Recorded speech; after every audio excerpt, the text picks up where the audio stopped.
This is literally breaking news. Benjamin Netanyahu already revealed that he had the plan to permanently militarily occupy the Gaza Strip, which they have entertained over and over again since October 8th. And virtually everyone said we were insane for this claim, right? And this past week, they officially announced it.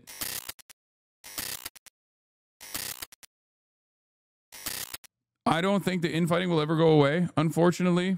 In the Middle East. And there's not really much we can do about it. It is what it is.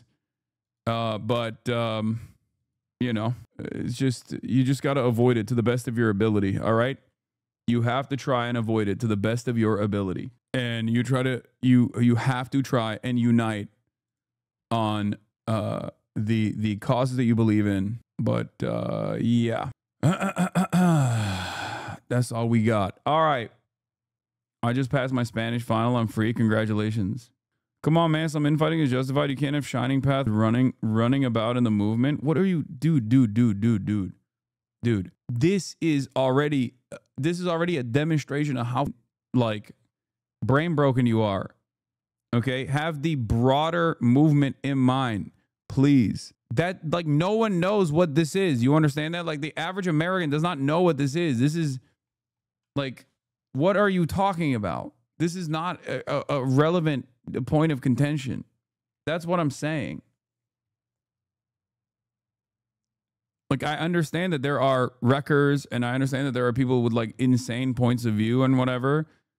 And I think that like there are many different methods of organizing and like building a solid foundation for a movement, like the DSA and the PSL and all these other organizations are constantly going back and forth on like what they need to do, what they are doing wrong, all this stuff. But we're talking about like people on the internet. Okay. When we're talking about people online, it's just like, you can just avoid hearing them out. It is the easiest thing to do, which is to just be like, okay, sure, buddy. And just move on. Okay. That's it. There are a million people who think I'm like too reformist. I'm a revisionist, all this stuff. Who cares? Who cares? Yeah, sure. I guess I am. Anyway, speaking of issues, U.S. Ambassador to Israel Mike Huckabee faces questions over starvation in Gaza and aid sites. At least the Israeli government is considering a full takeover of Gaza in its battle to destroy Hamas. That led to this protest last night at the gates of Israel's military headquarters, with protesters demanding a ceasefire and the return of hostages. Deborah Patta spoke to U.S. Ambassador Mike Huckabee this morning about the war and humanitarian crisis. President Trump has said there's real starvation in Gaza, and you appear deeply troubled by images of starving children. Have you been similarly moved? I'm moved when the photos are verified. But they are real images. Oh, I think that there are certainly people suffering in Gaza. It's happening because Hamas has not allowed the food to get to the people who are hungry. We spoke to the World Food Programme, and they have not been shown any evidence of this at all. What they're saying... I'm shocked they would say.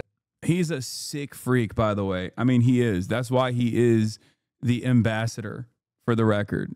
For those of you who are wondering, why is this sick, freaky pervert the ambassador?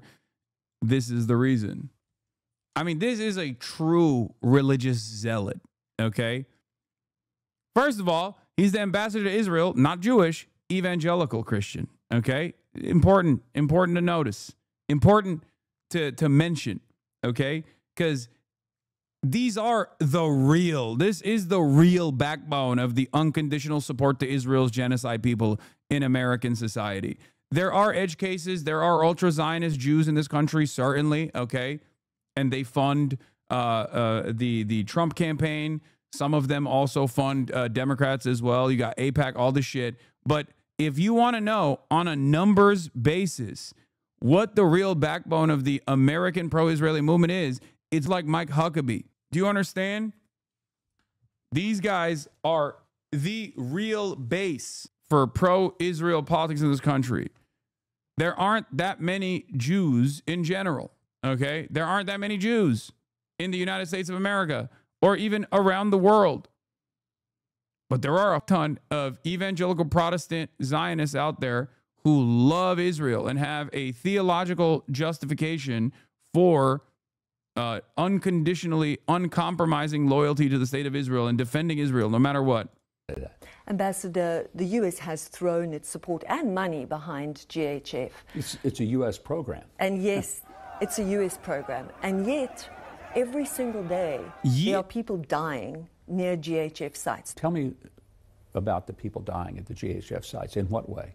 So you have no reports of anybody being killed near a GHF site? No, we've had reports that there have been incidences, but forgive me if I'm a little skeptical when someone says, these people are being killed at the GHF sites. And if there was some random shooting of people who are coming for food, those people would be consequenced severely. Yeah, right. It's all fake. It's all fake bullshit. And I guess maybe because it's like Donald Trump's administration doing it, and it's like it's happening with such regular frequency that like even the media at this point is basically going, I don't think this is correct. I was talking to a couple friends of mine about this last night. The president of J Street came out and openly admitted that Israel is doing a genocide. Now, J Street is supposed to be a counter to AIPAC, is supposed to be the liberal Zionist, right?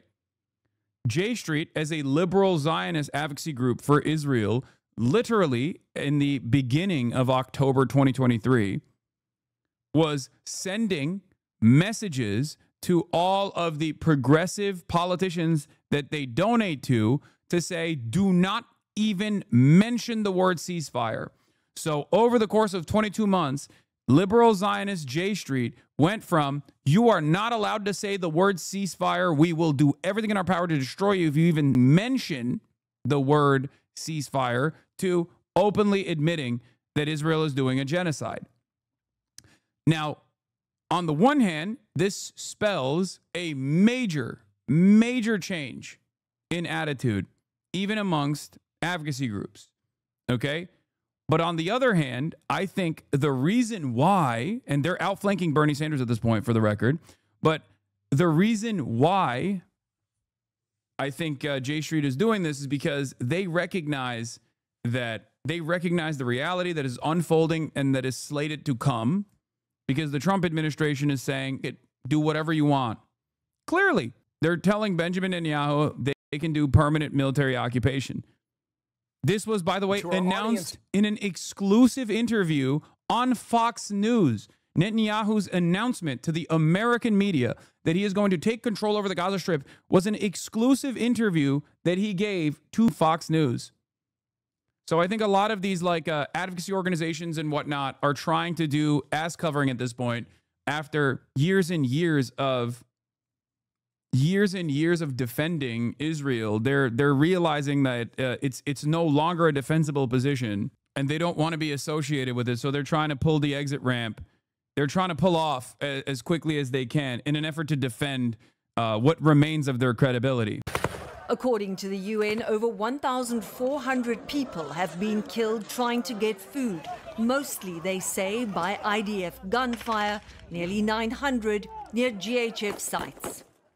Increasingly strong language is being used about... Team leader at Gaza aid distribution sites belonging to Anti-Jihad Motorcycle Club has Crusader tattoos by Sam F. Biddle. Team leader at Gaza aid distribution sites belongs to Anti-Jihad Motorcycle Club has Crusader tattoos. Johnny Taz Mulford, who works for a security contractor in Gaza, has tattoos of Crusader-style crosses that have been co-opted by the far right. Great. These are the guys who are shooting at the children. But also, guess what? You know who else has these Crusader tattoos? The Secretary of Defense, dude. The head of the DOD. Oh, it's just like white Christian nationalists. Israel's prosecution of this war, including from Israeli organizations. They've been accused of genocide. If Israel is attempting genocide, they're really, really bad at it. They could have had genocide on October the 8th. If they were trying to commit genocide, it would not have taken them 22 months to do it. Now, we asked Ambassador Huckabee what the U.S. position was on potential plans being discussed by Prime Minister Netanyahu's cabinet to seize and occupy the whole of Gaza. He said that is a decision only Israel can make. Gail? What do you mean that's a decision only Israel can make? And host Torch Mahmoud Khalil over October 7 claims he reveals who he is. They're still going after Mahmoud Khalil as well. But before we get to that, obviously, I want to talk about this that just came out. This is literally breaking news. Benjamin Netanyahu already revealed that he had the plan to permanently militarily occupy the Gaza Strip, which they have entertained over and over again since October 8th, and virtually everyone said we were insane for this claim, right? And this past week, they officially announced it. And now this is the first Western press hit that Benjamin Netanyahu is doing. This is his revelation, okay? So when Mike Huckabee's like, oh, well, if they're doing a genocide, they're doing such a bad job. It's like, it's so stupid. They have been doing it. They haven't even hid it. They haven't even done a good job hiding it. And I'm sorry, at this stage, if you don't recognize what's going on, you're a moron. Like, really? You just are that oblivious? You're that obtuse? You are that lacking of critical thinking skills that you just look at the situation and you're like, I guess it just doesn't make any sense because the media keeps saying that, like, Hamas is up the ceasefire negotiations over and over again, even though Israel is killing all the negotiators. Israel is regularly saying that they don't want to stop the process of destruction. Like, I don't understand. I truly cannot comprehend how at this stage people are still looking at the situation and going, I don't really know.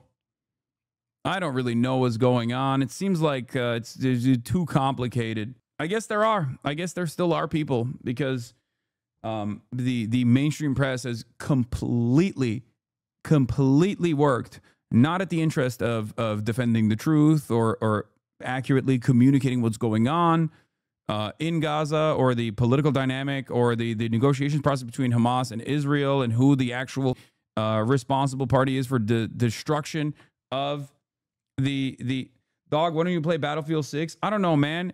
Because there's real shit happening. Shut up. I'm a political commentator. What do you mean? Why aren't you playing Battlefield right now? What are you, stupid? At home 2 hours ago, here in Jerusalem, I sat down with an exclusive interview with the Israeli Prime Minister. Mods, you can unban him. 25 minutes on he didn't camera, deserve a perma. Right before a significant meeting is about to happen. As you know, the fate of the hostages is still out there. As you know, there are allegations against this government for genocide and starvation. There are questions about his relationship with Donald Trump, even Vladimir Putin. Israel's long-term plans for Gaza and how they achieve a lasting peace is still an open question tonight. We mentioned we're almost 2 years into this war. This country's tired, but they're still fighting. Here now. Yeah, dude, this framing is so psychotic because it presents Israel as the victims. Okay? Like, they are this is a way to structure the conversation as though it's a David and Goliath situation where Israel is the David and not the Goliath. Okay? Oh, they're so tired, but they're still fighting. It's like, bro, what do you mean? Oh, they're tired from murdering babies? Wow, dude, I'm so sad. I'm so sad that Israel is too tired in its unlimited baby murder campaign.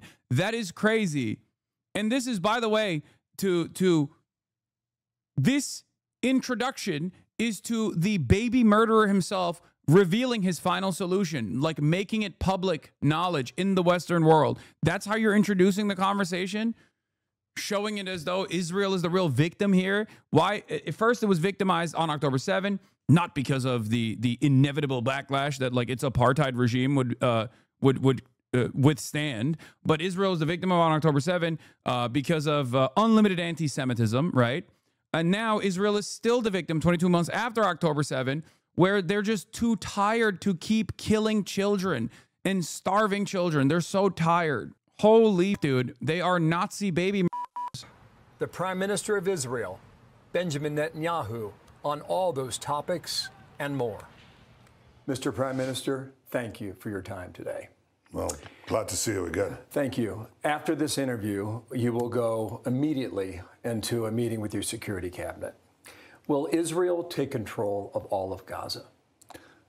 We intend to, in order to assure our security, remove Hamas there, enable the population to be free of Gaza, and to pass it to civilians. Brother, oh my Lord. Yeah, he's trying to liberate the Gazans, bro. Liberate them from their bodies, okay? By killing them. This is illegal, by the way, under international law. Everything Israel does is illegal. Israel is an illegal entity, okay? Israel, in the way that it currently exists and has expanded so consistently, has violated numerous international laws. It does not matter. International law only matters as far as someone, as far as there is, people who are willing to entertain international law, to regulate it, okay? It's just ridiculous. International law is inconsequential. Can't wait to see all the Israel-Ukraine coming out against this like they did with Russia's invasion. Surely it will happen. No, they won't, because they're dick riders of American imperialism and Western imperialism in general. Okay? It's, in the simplest terms, whatever America says goes. Okay? That's it. If America doesn't think what Israel is doing is bad, then it doesn't matter. Israel can do whatever it wants to. Yes, he wants the population to be free of Gaza. That's what it was a Freudian slip, but, it's more honest than anything else he said. That is not Hamas and not anyone advocating the destruction of Israel. That's what we want to do. We want to liberate ourselves and liberate the people of Gaza from the awful terror of Hamas. And you were in the Gaza Strip today. You met Palestinians who are fighting Hamas because finally they see that they have a future. They can rid themselves of this awful tyranny that not only holds our hostages, but holds 2 million Palestinians in Gaza hostage. That's got to end. Are you saying today that you will take control of the entire 26-mile Gaza Strip, as it was 20 years ago to this month in 2005? Well, we don't want to keep it. We want to have a security perimeter. We don't want to govern it. We don't want to be there as a governing body. We want to hand it over to Arab forces that will govern it properly without threatening us and giving Gazans a good life. That's not possible with Hamas. The only way that you're going to have a different future is to get rid of this neo-Nazi army. The Hamas are monsters. Look at what they're doing to our people. Look at what they're doing to the way they massacred, raped, beheaded our people, our men and women, burned our babies. And they are really cruel to their own people, because when we try to take them away from the combat zones, they shoot them. They want people to be civilian casualties. They want a starvation policy that they themselves are trying to put into being, and we're doing everything to reverse that. They have to go. I think President Trump has said it. You have to see two things in Gaza. You have to see Hamas eliminated, and you have to have the hostages released, and he's absolutely right. There are 20 hostages that the Israelis believe are still alive. And in recent events, the closer the IDF got to them, many of them were killed. Are you prepared for that? We're doing everything in our power to salvage the hostages. We've, in the beginning, the second day of the war, I think, a senior command official in Israel said, you're going to have to get used to the idea that we're not going to see any of them alive. And I said, no, I don't agree with that. I think with a combination of the right military tactics and international pressure, we can get all of them, and certainly most of them, out. So far, we got out of 255, we've got 205 released. 148 of them are alive. Nobody believed that. And I believe we can get the others, but we have to combine the right tactics, military tactics. Without military pressure, nothing works. Yesterday, I spoke with LaRon Berman. He had... Once again, the only successful hostage extraction, with one exception, has been through the process of hostage negotiations. Okay. Also, here's an extra. Here's another incredible moment. Via Amit Segal, the Trump administration is considering granting U.S. citizenship to the 20 living hostages in Gaza to increase the chances of their release. This will do anything but put an end to the genocide, bro. I swear to God. I also think that, like, this is the type of shit that's really going to piss off his base. Like, who is this for, man? Take Israel's dick out of your mouth for 1 second and try to think. Like, this is crazy. I'm not a firm and committed believer in the whole, like, Benjamin Netanyahu has compromised on Donald Trump shit. Like, that Mossad has, like, a compromising footage of Donald Trump. but every single day he behaves like a man who's caught children, okay, in the archives of like Unit 8200's basement or something. Like every other day he behaves as though there is just photographic evidence of his pedophilia or something. I don't understand what this is. Like, it doesn't make any sense. And I know people will clip this and be like, Hasan doesn't want the hostages to be released. It's like, dude, there is a solution to releasing the hostages. It's called ending the genocide. What the is happening, man? Also, the main point of contention here is not even the remaining prisoners of war, who are all Israeli military members, for the record. Okay? That is an issue, certainly, but there's also a genocide happening. Like, what are we talking about? Let's say every single prisoner of war has been released. Israel is still continuing its death and destruction campaign, its starvation campaign. Okay, so do we just turn a blind eye to that atrocity? Do we just go, all right, well, the hostages are out. Who gives a shit? I know for many people, it's over after that point. They don't give up. They're like, yeah, okay, time to nuke the strip now in its entirety. Glenn Greenwald, Times of Israel blogger, strongly suggests and then threatens that leaks about Trump's involvement with Epstein are Israel's punishment for Trump's refusal to bomb Iran more. He warns it really doesn't pay to start up with Israel. Read, what? Trump and his administration criticized Netanyahu and Israel, and now the Epstein files are haunting him. For a long time, the files had subsided in the background. They weren't considered to be much of a threat to Trump, but all of a sudden, right after he started up with Israel. No, I think this person is just using the current thing that people care about to make this kind of like sinister take, as though, yeah, I don't think that he's just like connecting dots. And this will work for a lot of people, I think. A lot of people will like lean into this. Why would Israel compromise its own assets if Epstein is a Mossad agent? Why would Israel burn their own Mossad agent with its own trove of pedophilia archives? For a long time, the files had subsided in the background. They weren't considered to be much of a threat to Trump, but all of a sudden, right after he started up with Israel, the files surfaced, and they seem to be overwhelming him. Trump blasted Bibi after the shrapnel hit a church in Gaza. The church is in a war zone. It was not targeted. Rather, shrapnel from a nearby explosion hit it. Still, Trump berated Bibi and demanded he publicly express regret. Huckabee also chimed in, blasting Israel for withholding visas from evangelical groups. It seems that Israel wants to first ensure that the groups don't plan to missionize, but Huckabee seems insensitive to Israel's concerns. Saying Mike Huckabee seems insensitive to Israel's concerns is the most insane thing you can say. Mike Huckabee wants a greater Israel project to continue more than like half of Israeli society. And those certainly want it too. Okay. The other side of this is a lie. Like, Israel obviously blew up the church. Like, the idea that this was like a random incident or something is bullshit. They did it on purpose, and it doesn't matter, because what the f are you going to do about it is the attitude that Israel has in this process. And they should have this attitude, because what the f can we do about it? We literally can't do anything about it, because our politicians have Israel's dick so far lodged, so far up their spine, that the Israel's dick is doing the talking for them like a goddamn puppet. Holy. And now some old files are threatening him.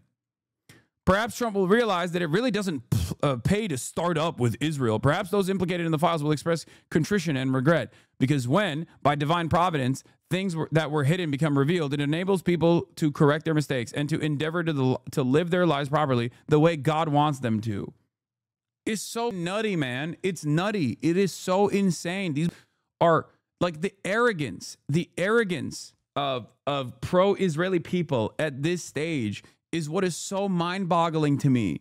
Like, it just straight up, like, the most annoying version of doing this like whiny, cancel culture focused, hysterical way of being a Nazi. It's just, I don't know how to describe it. I feel like historical fascist movements were not this like whiny and entitled and arrogant, or maybe they were. I don't know. But it's just like we've never experienced this dynamic before, because we've never had a situation where like Nazi Germany was building its own industrial base to conduct its endless bloodshed campaign at the behest of this Ubermensch, at the behest of like a greater neo-Nazi project, right? So they weren't like constantly chirping They were definitely chirping similar to Israel when they were talking about like, well, England has colonies. We're little old Nazi Germany. Why do you think we're doing the colonizing, right? Like they would do shit like that.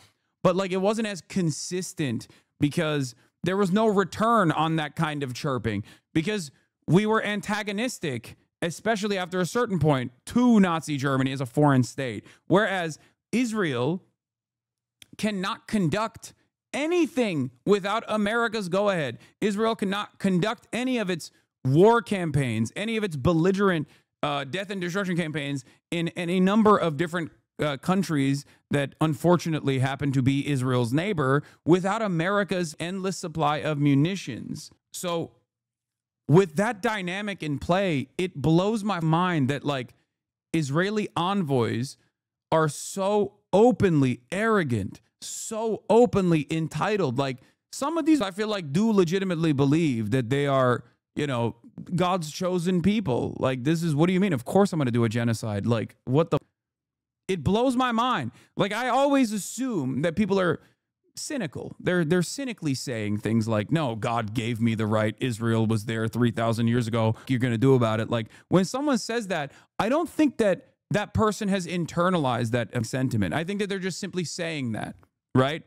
To get other people on board, to get other people that are in the margins on board with that kind of thing. If they're also from the same, that exhibit the same like tribalist politics, right? But I think some of these truly are like, no, dude, what do you mean? Like, this is the cancer of Kahanist politics and Kahanist Judeo-supremacist ideology taking over so many different subsects of Israeli society. Hypocrisy and generalizing is, no, I don't think you're understanding the words that I'm using here. I'm not saying every single Israeli is like this. I'm saying that it's shocking that there is more and more, there are more and more pro-Israel people who speak like this otherwise formerly far-right subsect of Israeli society that was considered an aberration, that was considered terrorists. Do you not understand? This is how fascism manifests. Like the whole notion of you know, the Goyer cattle, like all that kind of stuff, like that's just like, that's just a small sliver. It's supposed to be a small sliver of Israeli society. It's not supposed to be like written about in times of Israel. You know what I mean? And it's crazy to me that like there is just like so much momentum in that direction. There's so much momentum in that direction. Hey, Hasan, a couple days ago, you were saying this is a war about land acquisition and not a religious war. Can you say where I can read more about that?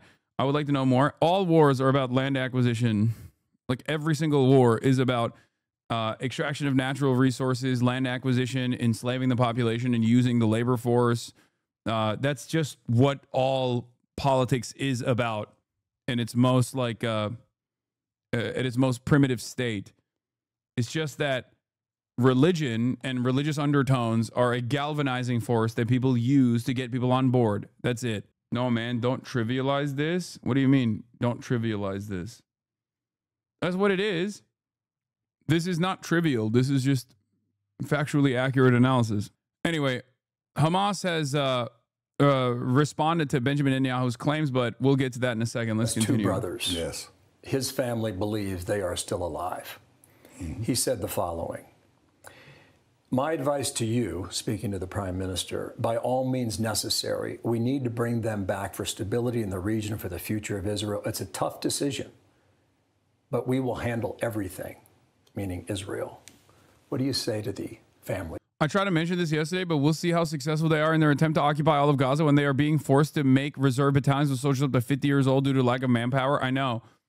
They can't do that without like forcibly conscripting the Haredi population, which will cause tremendous internal strife in Israel, in Israeli politics, because the Orthodox will say no, okay? And even with the Haredi population that is like even less trained than the average diaper force military commander who gets smoked because they can't stop smoking cigarettes right next to a goddamn window in clear sight of a Palestinian Islamic Jihad or Al-Qassam Brigade sniper in the immediate vicinity. So they have to get like American contractors to make up for that lack of experience that they have. There's just no way I think there's just no way that Israel could just like maintain a permanent occupation of the Gaza Strip. I mean, it's tiny. The Gaza Strip is a tiny sliver of land. So I guess it's not as difficult as like Russia permanently occupying the entirety of Ukraine or even the eastern Ukrainian territories for a decent number of years. But even then, they just can't do that without full ethnic cleansing, which is why I think they are trying to do full ethnic cleansing. Like at most, they will try to turn the Gaza Strip into a West Bank style structure with a civil governance division that is tied to Israel in the same way that the Palestinian Authority is, okay? And then continue whatever they're doing in the West Bank, in Gaza, which is,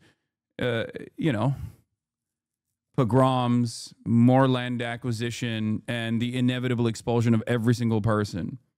They did it pre-2003 and they were doing all right, killing Palestinians daily. I know, but the difference is post-2005, there is like a decent amount of militancy that has grown, okay? That's a major difference. You're talking about a time when Palestinians, a decent number of Palestinians still were like holding on to some semblance of hope in the negotiations process. It was coming to a close. Like this was the end stage of like what the so-called peace process was looking like. Having said that, there wasn't as much militancy. That's the reason why Hamas was able to gain so much prominence in the elections, because they were a militant force and they were seen as uncorrupted by Israeli influence. As opposed to Fatah, because Fatah was the Palestinian Authority, and the Palestinian Authority is a part of the Israeli security apparatus.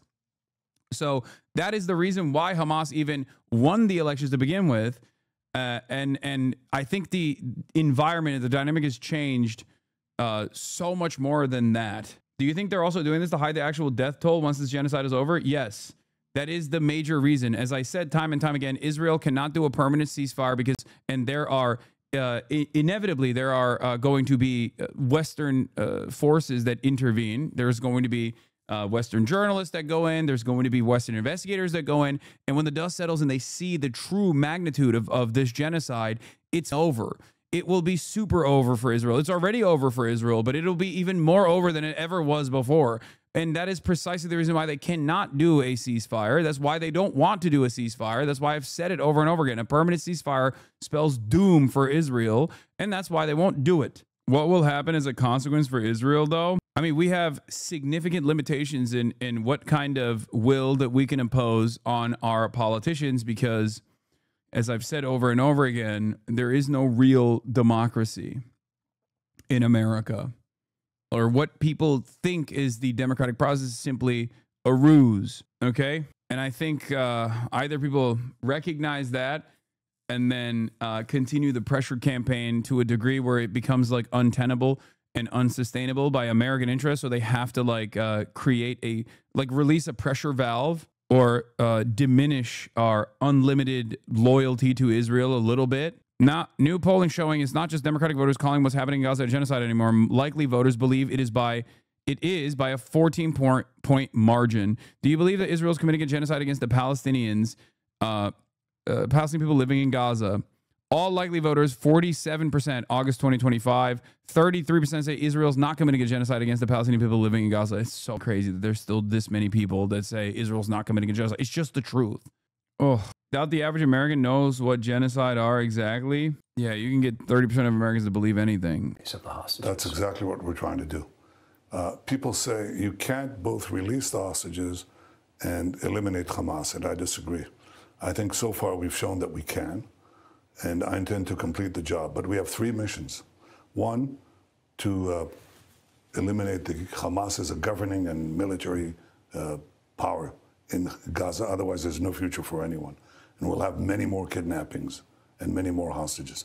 Second, achieve the liberation of all our hostages. And third, make sure that Gaza doesn't pose a threat to Israel again. And we're well on our way to achieve all three. Now, this is why I get mad about the Israeli security argument. Like, oh, Israel can never be secure unless like Palestine is a state. This is what pisses me off about this, because that's the argument that they make. If the security of Israel is your primary concern, or is even a remote concern at all, then that means you're open to potentially an unlimited death and destruction campaign in Gaza, because that will also offer permanent security to the state of Israel. You know, it's just you guys want the same things. Benjamin Netanyahu has a different method. That's it.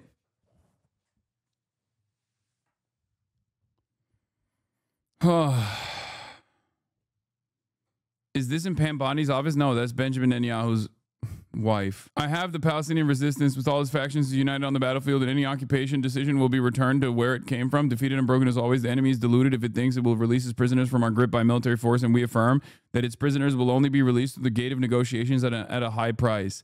The threat of a full military occupation in Gaza is a declaration of genocidal intentions and a desperate attempt to subjugate our people and resistance, intentions that will not pass without a heavy price, and the field will be the decisive factor as always. It's true. The field is the decisive factor. And in spite of the overwhelming force that the Israeli genocidal forces have demonstrated time and time again, they have had their shit pushed in over and over again. They keep getting smoked. This is a completely diminished force, a completely diminished resistance force on the ground. And they're still able to incur penalties. They're still able to deliver per brigade. Okay? It's crazy. Now think about that resistance network continuing to exist. Think about that resistance network continuing to exist while Israel tries to do a military occupation. Its reservists are killing themselves with regular frequency every week because they're like, we killed too many children and I can't deal with it any longer. I'm going to kill myself. And now your numbers are diminishing. The enthusiasm for the unlimited baby murder is going away because people are too scared to continue doing baby murder because there are repercussions for it. They also realize that when you do that baby murder and you then fly out of Israel to go somewhere because you want to go to Megaloth or whatever, okay, or when you want to go to Greece or whatever, people look at you and go, you were in the IDF? Oh, so you're a baby killer. And they don't like that either because Israeli society has broadly enjoyed being Western aligned, okay, since its fucking inception. That's the only way that you can get people to go and live in Israel and then travel freely to the Western world to the best of their ability, okay? But now, if they can't do that, now if there's an academic boycott, for example, all of a sudden, all of the prestigious Israeli institutes fall apart. And that causes people to be like, I'm not Israeli. I don't know what you're talking about. You know what I mean? That really gums up the works for the Zionist project. When you got people who are embarrassed to be Israeli, when you get people who are scared to admit that they are from Israel, because Israel is a Nazi country. And now the world is aware of it. The global South was always aware of it. But now even the Western world and the Western populations are aware of it. So you can't, the cat's out of the bag. You cannot try to implement a censorship regime to forcibly make people like Israel. It's just not going to happen. That's it. Yeah, Israel's going to start putting Greek flags on their backpacks like Americans in the Canadian flag. The difference, of course, is that America is the hegemonic superpower on the planet, okay? And America has a dominant cultural force in Hollywood. Do you understand? So America can still, with American culture and cultural imperialism, still like maintain some semblance of support around the globe. The only thing Israel is known for is genocide now. At least America's known for Coca-Cola and Hollywood and shit. What does Israel have? Just genocide. Nobody gives a fuck about the pharmaceutical initiatives that Israel has taken, you know? They're just only known for genocide. And if that's the only thing you're known for, you're cooked. You're cooked. People are going to look at you and go, that's disgusting that you're from Israel. What the difficulties because there's so much vilification and misrepresentation in the press. There's an attempt to put blame on Israel for the interdiction of humanitarian supplies that Hamas is interdicting, and Israel is, the international community is delivering the blame to Israel. They're doing everything to rob these food trucks. They're taking the food for themselves and then jacking up the price for the remaining supplies to their own population. That's monstrous. We have seen some of that, and you're right about that. And you're also right that we went into Gaza while we've been here this week. And we were in the southern town of Rafah, near the Sinai Desert in Egypt. And that town has been flattened. And you have been accused of genocide. How do you respond to that? Well, if as Ambassador saying genocide, we're surely doing a very bad job of it, because we could have, basically eliminated the entire population of Gaza, but we went the other direction. We did something that no army in history ever did. We're supplying humanitarian food to the... There was one army that did that. The Nazis, the enemy's population, because we distinguish between combatants and non-combatants. We put in 2 million tons of food. I mean, if we wanted to commit genocide... It's not even you giving the food, by the way. You are not letting the food in. So when you say, oh, we're delivering the food, he means like we're just letting in crumbs of food that the international community has sent in. Yeah, there's also moldy bread in some of the dropped aid. These Palestinians ran for airdropped aid only to find moldy bread. Get a tarp and half a bag of bread. God is witness to what I'm saying. Half a bag of bread and it's rotten. Large Lebanese bread. This week, 600 coordinated aid drops across Gaza, but delivered only 120 packages total. Not nearly enough to help the over 2 million Palestinians living through Gaza's starvation crisis. Critics have called the drops a PR stunt. Aid organizations and experts say they are dangerous and ineffective. Yes, if you want the aid to get in, you have to stop bombing you have to stop bombing the strip, and you have to let the trucks in. It's pure evil. America did this shit before, where they dropped aid. Also, this was a year and a half ago almost, okay, when America did drop aid, and the aid killed people. They got crushed under the aid. And then also, you don't know where the aid gets dropped. There's no guarantee that it's going to get dropped on the ground. So then it gets dropped on top of like buildings and shit, and then people climb up to those buildings and then die because they fall off of the buildings while they're trying to get the aid. It is a death trap. Again, the most effective way, if you want to like actually feed the Palestinian population, the most effective way to do it is by the existing UNRWA facilities that already have, there's 400 points that they could use. The most effective way is by trucks. Okay, yeah, here's a map of Gaza's 400 plus UN aid distribution points, in stark contrast to the 4 GHF run sites, 3 in the south and 1 in central Gaza and none in the north. Each GHF site opens for only about 8 minutes a day, and all 4 are rarely open at the same time. Here's the Commissioner General of UNRWA, Philippe Lazzarini, saying before the spread of famine, community-based distribution centers supported by partners provided food and assistance to 2 million people spread across the Gaza Strip. 5 months on the ongoing attempts to replace the UN coordinated response by 4 Israeli militarized distribution points, hunger has become the latest killer in Gaza. It's time for unhindered, safe, and dignified assistance. Let the UN and our partners do their job. I cannot believe that like Israel is such an evil entity that like the United Nations is a breath of fresh air in comparison, because those guys also literally up all the time. There are horrifying instances of like failure in Africa and in numerous other parts of the world. Like this business is a demonic business. Okay, I know it sounds crazy to say because we're talking about like literally the United Nations is supposed to be great, and it's like they have always failed, partially because it's a difficult endeavor, and partially because, you know, when you're serving the most over people in society, it doesn't matter if you're not great at your job. Okay, you can use and abuse people on your own. In this circumstance, though, they are literally angels. Okay, that is how up Israel is. That the United Nations is angelic in comparison to the demonic shit that the Israeli diaper force is doing. It is insane. And UNRWA in and of itself is obviously a much more effective mechanism of aid distribution because it literally is comprised of Palestinians.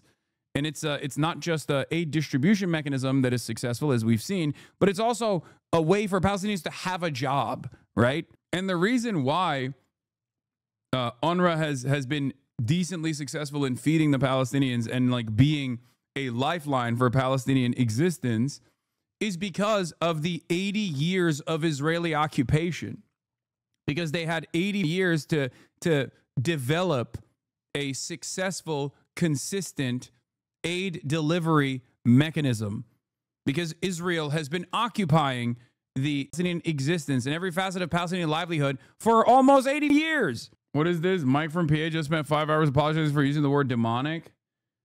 Yeah, look, I'm not speaking on his situation, but the Israeli Defense Force is conducting a genocide. Saying that this is demonic is appropriate, okay?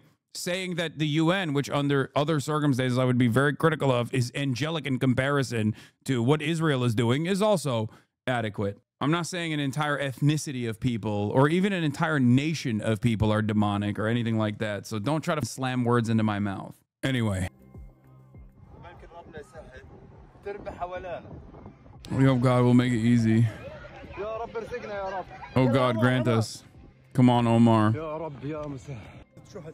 والله العظيم باجي باخذ حاجه 75 الله ينقم منهم يا عم بدي كيلو بس طعيم ما انا قادر اطعم وبناشد العالم كله اللي بصير فينا بغزه هذا ظلم وجرائم. UNRWA has been like the #1 op for Israel in perpetuity because Israel's goals are ethnic cleansing, and UNRWA is a UN-backed institution that has kept Palestinians alive. And the past administration, the Biden administration, allowed Israel to kickstart the process of delegitimizing UNRWA and destroying it, okay?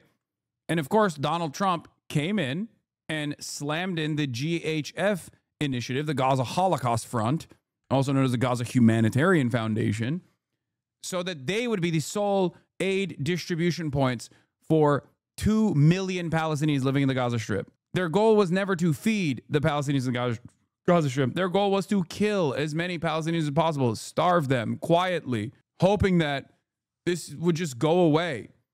That's why your pressure campaign is important, because you allow this issue to not go away. Okay? We cannot allow this issue to go away. We cannot allow people to turn a blind eye to the death and destruction that is unfolding in broad daylight under our watch. Do you think they're convincing people with their propaganda on the starvation? No, I don't think they are at all. Now may be a good time to mention the entire reason they want to destroy UNRWA is because they wish to completely destroy the Palestinian refugee question, because the agency was created to manage and handle all Palestinian refugees, both those within the occupied territories and those in exile, and they want to destroy the organization that would head the right to return if we were ever allowed to come back. Exactly. I love how openly they lie about these things when the Arrow unit, which was created by Hamas to go after those who loot aid, aka Abu Shabaab popular forces, price gouging. Yeah.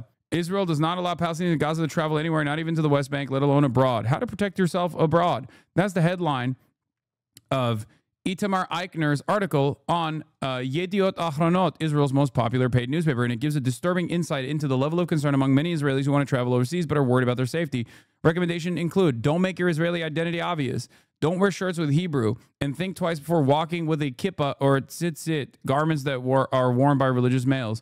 Don't tell strangers that you're Israeli or Jewish. Don't post your travel plans on social media or revealing information / post about your trip in real time. I'll leave you with just one question. Is there any country that needs to warn its citizens to hide their identity when traveling overseas? There is currently, as it stands, okay, there are countries that I suspect do this. Russians probably, to a certain degree, do this. Americans also experience a level of shame, so they will claim that they're Canadian or whatever. But you're doing a genocide. Like, what do you mean? Of course there is going to be enmity. Of course there is going to be anger and resentment. You are a Nazi country doing a Holocaust in real time and simultaneously crying about how anti-Semitic people are for not letting you do your Holocaust with loud cheers. Of course people are going to be like, you're Israeli? Oh, gross. What do you mean? What is the expectation here? Is the expectation here that, like, people just like cheer when they hear that you're coming from the country that is now most known for baby killing? What the? If you want to do reputation laundering, you have to tell the Israelis that we hear from on a daily fucking basis to stop saying Hitlerian shit in Hebrew, okay? Obviously, first and foremost, if there was a tremendous number of Israelis, specifically Israeli Jews, that were literally on the streets actively tampering the initiatives of the IOF, okay? it would be a little bit more defensible. But that doesn't even exist. It's like marginal. Half of them are in this chat right now. It's ridiculous. We see the polls. Blood is always drama farming, acting like the world is on fire. Me? You think I'm drama farming, acting like the world is on fire? As America's most important ally that has actively changed American legislation, American rules at their own behest, is conducting a starvation-backed baby murder campaign in real time, and you're like, oh, that's just drama, bro.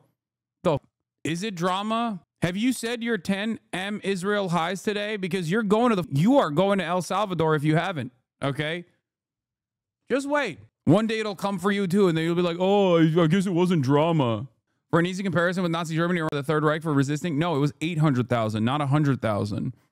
I mean, obviously a big chunk of those numbers are probably whatever the Nazis consider to be political dissidents as well. But yeah, there was a ton of people who were actively fighting against the Nazis, actively fighting against the fascists in their own country. Yeah.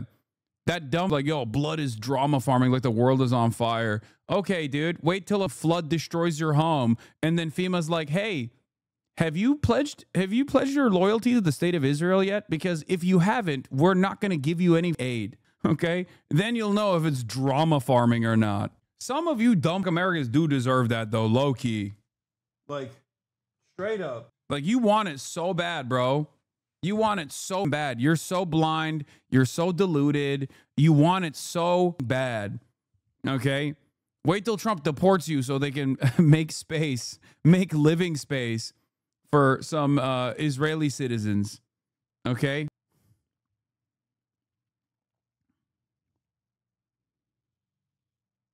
Space for data centers. What is this? If you were to take all... Okay, you guys are just having a combo. Yeah.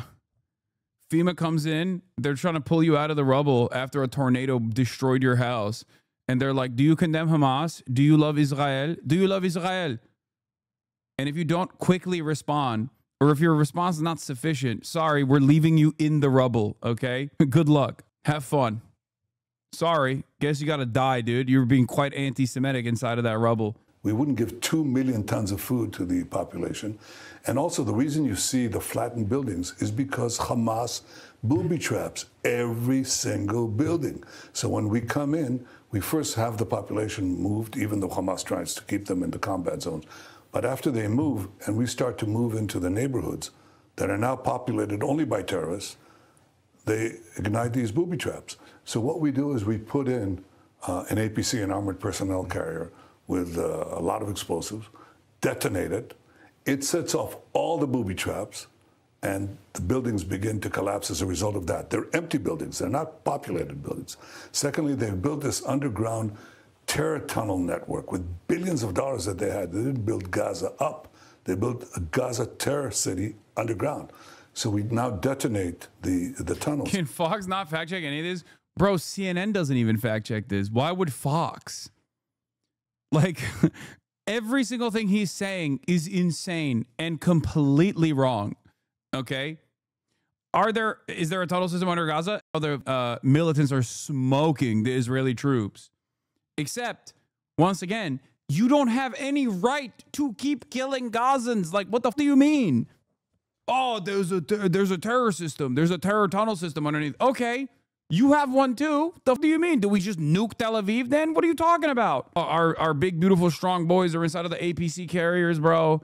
They're inside of the APCs and they're getting their shit smoked, turning into a $10 million coffin for them. Yeah, there's a reason Netanyahu is so eager to give interviews to Fox News whenever he has to manufacture consent for the next atrocity he's planning. It's because he knows nobody at Fox will ask any hard-hitting questions or call them out for peddling misinformation. To be fair, I don't think even CNN would do that, but... The tunnels explode, and they take down the buildings that are above the tunnels.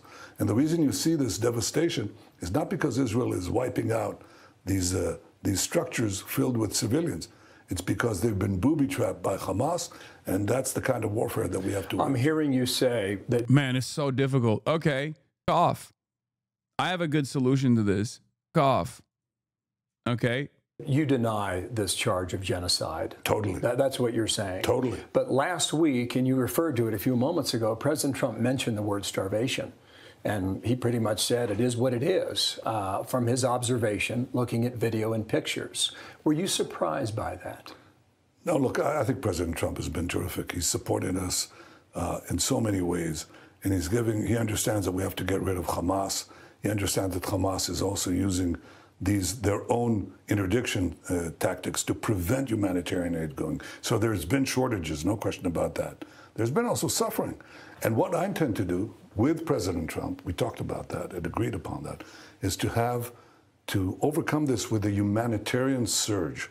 So we're opening up safe routes through which aid trucks can go through. We're going to try to quadruple the distribution points that are manned by Americans. And they're doing a hell of a job distributing food to Gazans without Hamas taking over the food. And that's really what we're doing. And airdrops that we intend to do, we're already doing. And we invite other countries to join us. So I guess it's important to see how he's lying. I don't even know how to I don't know where to begin. Airdrops are not a sustainable way to deliver aid, okay?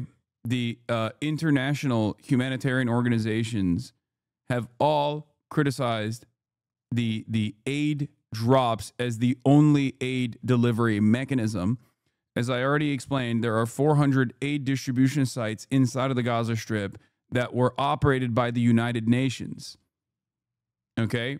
There are thousands of trucks lined up outside of the Gaza Strip, filled to the brim with aid, waiting to be delivered. Israel is refusing to deliver this aid. They're just sending moldy bread and crumbs of food so that the international community can do a PR initiative and to allow Israel to continue its starvation, allow Israel to continue its genocide. The idea that they are going to permanently occupy the Gaza Strip militarily is, and openly admitting to that, is just an active recognition of the final solution.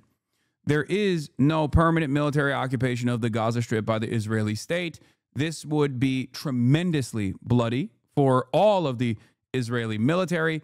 They have to do this after genociding the entire Palestinian population. There's no other way that they can do this. And I suspect, and I mean, it's not even a suspicion at this point. We're seeing it unfold in broad daylight. They are trying to ethnically cleanse the entirety of the Strip. They're trying to kill as many Palestinians as they possibly can without basically a demand. Basically, an interview about the play be taken down because someone in the video was wearing a keffiyeh. What? Oh, the ADL. ADL can suck my dick. Okay? They are trying to play this song and dance in an effort to not have like Western leadership basically say, we're going to invade Israel militarily. What the f are you doing? There is a permission structure that is consistently expanding. Okay. And Israel is certainly doing everything it can to create this new permission structure. And that's why, even though they said they were doing a genocide from the jump, now they're openly recognizing that at this point, because after 22 months and no significant repercussions from any of these Western allies that supposedly care about human rights, they've realized no one's going to say anything. They don't even need to do PR. They've never had to do PR, and they realize that they don't even need to do active PR for this shit. We have basically slotted society into two categories, maybe three, but it's the people that don't really understand what's going on and don't care to, okay? There's still a decent number of people in that category. There's people that look at this and say, this is unconscionable, this is genocide, this is up, this is completely unacceptable. And then there's the people who are just going to be pro-Israel no matter what, for a multitude of different reasons. Maybe because they hate Arabs, maybe because they hate Muslims and they think they're scary and barbaric, and they hate refugees or whatever, okay? Or maybe because they think Israel has a religious reasoning for doing what it's doing, and that's good because, like, the rapture is going to happen if Israel finishes its genocide. Or maybe because they love Israel and they have financial ties to Israel, okay? But regardless, there are three different groups of people out here at this point.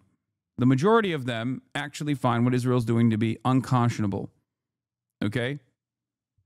The majority of them find what Israel's doing to be disgusting, gross, because it is. It is disgusting and gross, completely unacceptable. It's a genocide. But as it stands, Israel recognizes that they have complete command over the situation, and no one in the Western world is actually going to do anything to put an end to it. Okay? That's why they have this comfort. That's why Benjamin Netanyahu is comfortable enough to go on Fox News to say, we're doing it. We're doing the full genocide. We're doing the full occupation because Hamas, because Hamas, because Hamas. Everything is because of Hamas. You don't need to, like, even if you look at this and it pisses you off, what the fuck are you going to do about it is the attitude, okay? Israel that's doing now and has been doing for some time an effort to give humanitarian aid to the population without letting the Hamas terrorists take it, steal it for themselves. And what is this? It's the time of his life. One can literally feel it. Maybe because they are right, but it is moral. You think wiping out the entire Gaza Strip is moral? What a stain on humanity you are. This is why. Listen, this is why people say fascism requires you to kill your own humanity. Okay? Like at this stage, I'm sorry to your parents, to the people that you know and love. At this stage, if they're still actively defending Israel and actively defending Israel's actions, like, they have already lost the plot. They are no longer recognizable as like human beings that are capable. Okay? They have killed their own souls. They've killed their own capacity to think like a human being, because that level of dehumanizing the enemy, okay, requires you to dehumanize yourself first and foremost. Has President Trump given the green light for your plan to take over the remaining 25% of Gaza and occupy all of it? Well, you know, he understands that it's Israel who's going to do the fighting. It's not American soldiers. Did he give you a yes? Well, he just says, no, Israel will do what it has to do, and we haven't got into that kind of discussion. But we have gotten into a discussion on two things. One, believe it or not, the Trump admin plans to further increase the reality distortion field. The Trump admin plans to dramatically cut criticism of human rights abuses in Russia, Israel, and El Salvador in the upcoming State Department reports. The Post compared drafts to past reports. It's just, reminder that every senator voted to confirm Marco Rubio. Oh, yeah. How can you blame Trump? He's literally on every page of every document Mossad has in possession.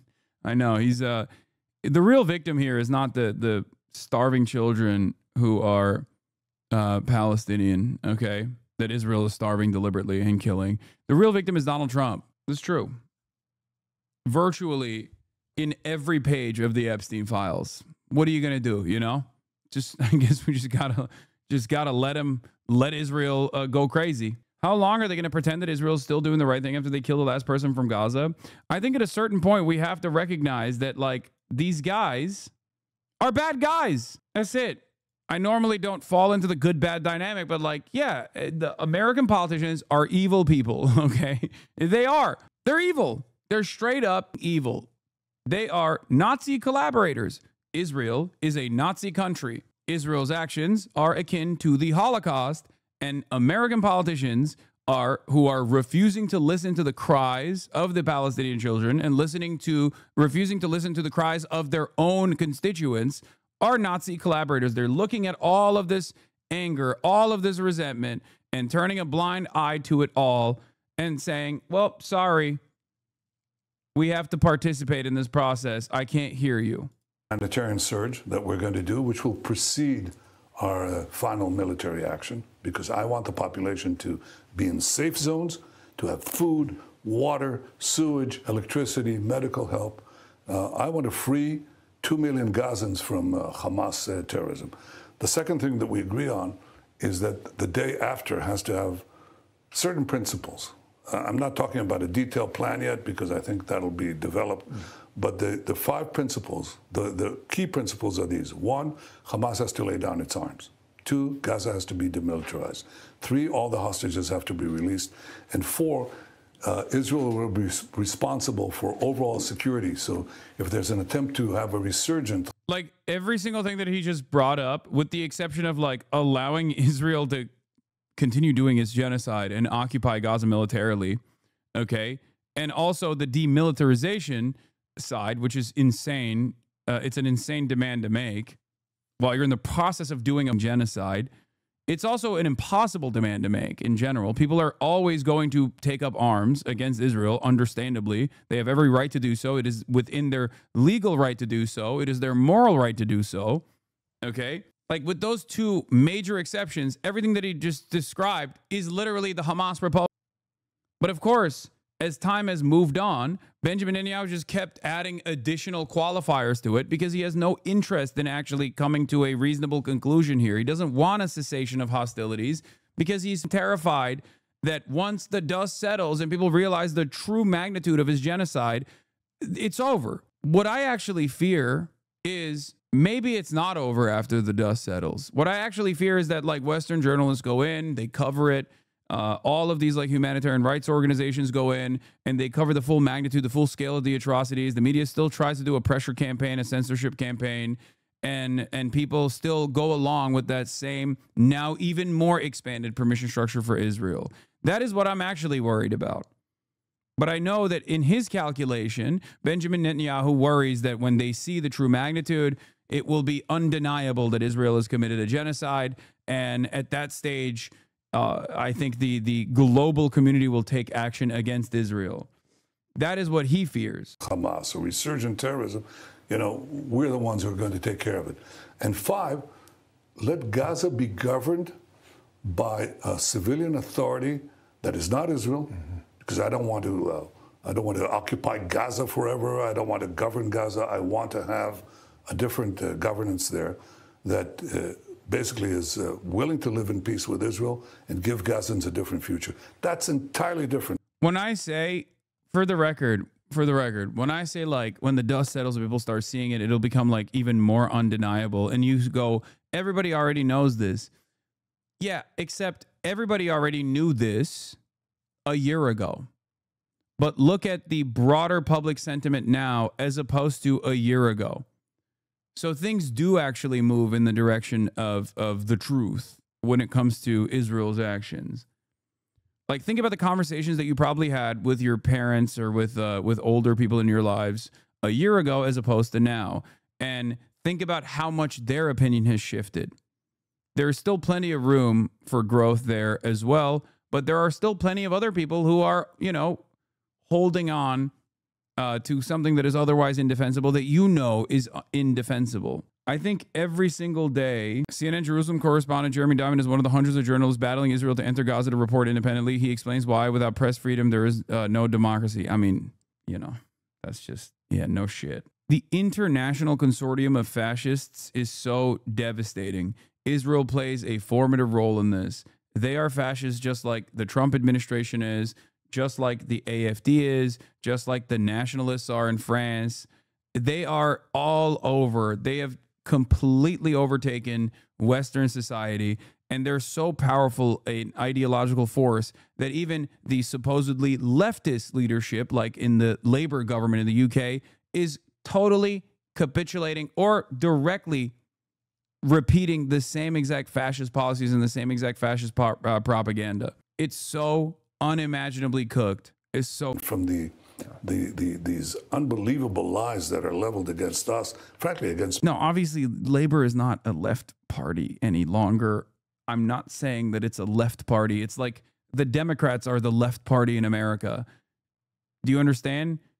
It's supposed to be the democratically electable counterbalance to the growing fascist movement. It's not. And now Corbyn's party will take that space, and we'll see how. Just stop using the term left Assam. Man, shut up. Shut up. Okay? Even if it's a completely fascist country, there is still supposed to be a left force that is still center right or far right. You can have two far right parties, and one is going to be more to the left than the other. That's what I mean. They're taking it all right. I know. The Greens have had, the Greens initially had a big resurgence, and now your party, 30% new, projected outcome in Keir Starmer's seat in Holborn plus St. Pancras projected result. Too, by the international press that doesn't care to check the facts. It just takes Hamas statistics, Hamas arguments. It just swallows them hook, line, and sinker, and delivers this vilification of the one democracy, the one Jewish state that is fighting people massacred. It's the equivalent of the massacre of thousands and thousands of Americans, the rocketing of American cities. Nobody would stand. Hi, Hasan. You talk a lot about the Israel-Gaza war, but I just wanted to know what you think Israel should do from this current situation. I'm assuming it's understood that you can't leave the kidnapped children of Israel and Gaza unless there's a part of your solution. I think it's a really difficult question, mainly because of the fuck situation. I really want to hear your take. It's not a fuck situation. Israel is doing a genocide and using the hostages cynically to propagandize to continue doing its genocide. It's killed hostages in the process. The children of Israel that are still, the kidnapped children of Israel that you're referencing are literally kidnapped from a tank and shit at this point. The only remaining quote-unquote hostages are actually prisoners of war. They are military members. Okay, not that it matters because Israel doesn't give a shit about that. The Israeli government certainly doesn't give a shit about that. They've bombed the hostages. They bombed the prisoners of war. They have starved the prisoners of war. They have starved them all the same as though they are regular old Palestinian citizens. Okay, the idea that this is a complex situation is ridiculous. It is not a complex situation at all. You're only trying to add complexity because it doesn't correspond to everything that you have been taught about a genocide, everything that you've taught about like a country conducting a genocide like this. Okay? It's not a complex situation at all. Hamas has brought forward numerous proposals at this point. Israel could have abided by any number of different ones. America has even added some moderate pressure, okay, upon Israel, but not enough. And the only solution here is to end the genocide. Hamas has already suggested that they would disband and dissolve. But in order for Palestinians to have sovereignty, they have to have a standing military. They have to have a standing military, and they have to have full sovereignty and take control over their own governance. There is nothing complicated about this. Hamas is just being used as a scapegoat. Is that